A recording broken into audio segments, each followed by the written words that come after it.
इस वक्त हमारे साथ मौजूद हैं श्यामलेश तिवारी जी, जो कि लखनऊ यूनिवर्सिटी में संस्कृत विभाग के सहायक आचार्य हैं।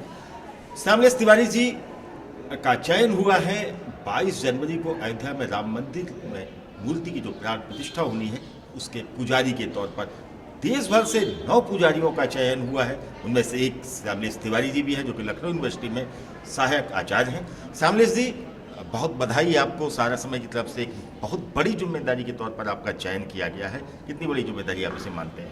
बहुत, यह पूर्व जन्म के कई एक जन्म जन्मांतर का पुण्य उदय हुआ है, जिसका फलस्वरूप इस दिव्य भव्य नव्य कार्यक्रम में श्री रामलला के श्री विग्रह के प्राण प्रतिष्ठा में हम सहभागी साक्षी बन पाएंगे। यह मेरे विभाग का, मेरे लखनऊ विश्वविद्यालय का, संपूर्ण लखनऊ वासियों का यह सौभाग्य का विषय है।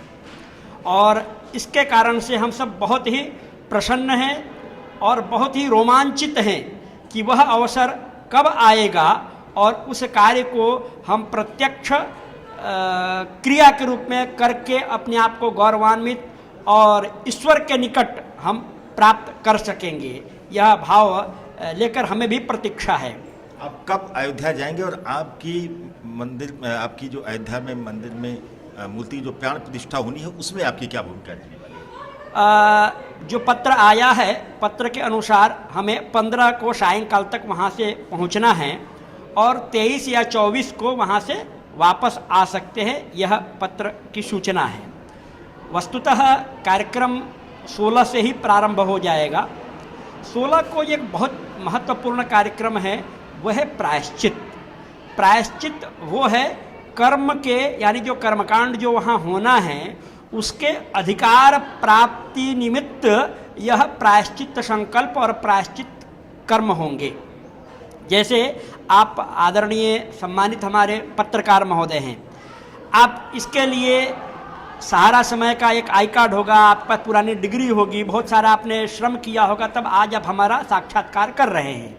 इसी प्रकार से जो वहाँ पे जो भी यजमान आचार्य आदि जो भी रहेंगे वह सब प्रायश्चित करके उस कर्म प्राण प्रतिष्ठा कर्म का अधिकार प्राप्ति निमित्त यह प्रायश्चित संकल्प करने के कर्म करने के बाद उनको अधिकार उनको प्राप्त हो जाएगा। वहाँ से 16 से कार्यक्रम प्राण प्रतिष्ठा का प्रारंभ होगा।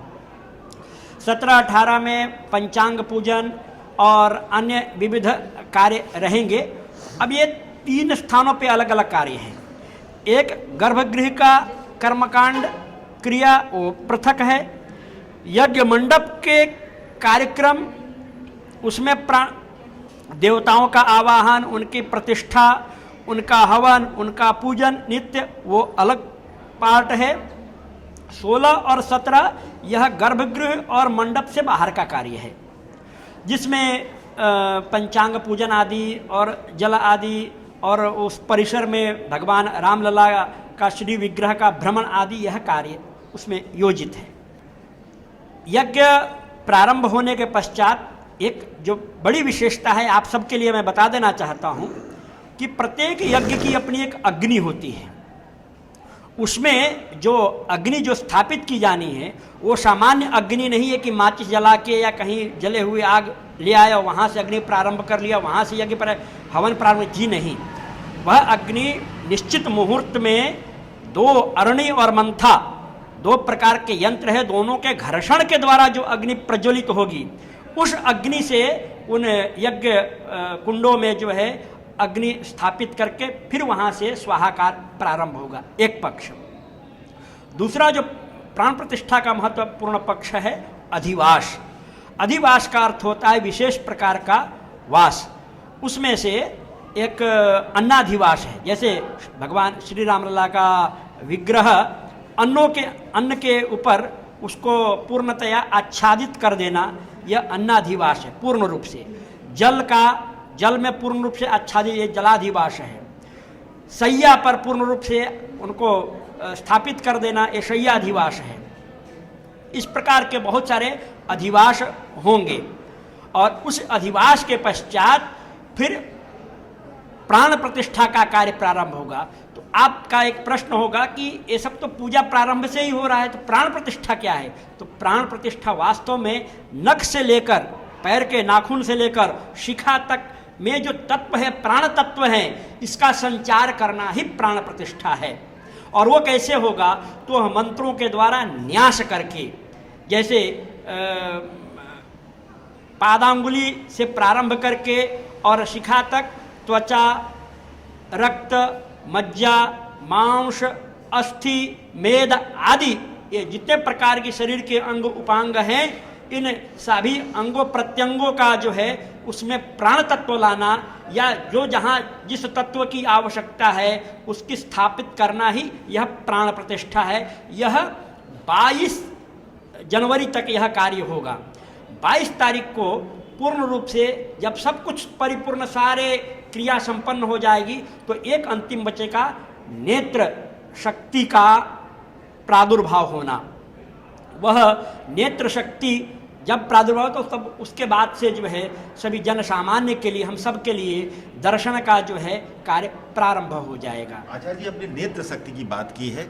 इस कार्यक्रम में प्रधानमंत्री मोदी जी प्राण प्रतिष्ठा के बाद मूर्ति को जो आईना दिखाने की जो प्रक्रिया है वो क्या होती है, अगर स्पष्ट करें? वो एक सोने का शलाका होता है, उसमें घृत मधु के एक विशेष लेप तैयार करके उस लेप के द्वारा अंजन के भांति ऐसे नेत्र का उद्घाटन किया जाता है।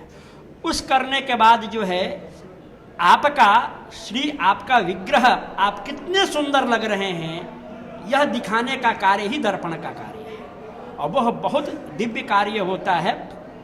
बहुत सामान्य सा विषय है। बहुत सारे यूट्यूब वगैरह में आप देख सकते हैं कि बहुत सारे ऐसे प्राण प्रतिष्ठा अवसर पर जब दर्पण दिखाया जाता है तो शक्ति के कारण से वह दर्पण जो अपने आप चकनाचूर हो जाता है। तो यह कार्य वहाँ पर यह 22 तारीख को यह होगा।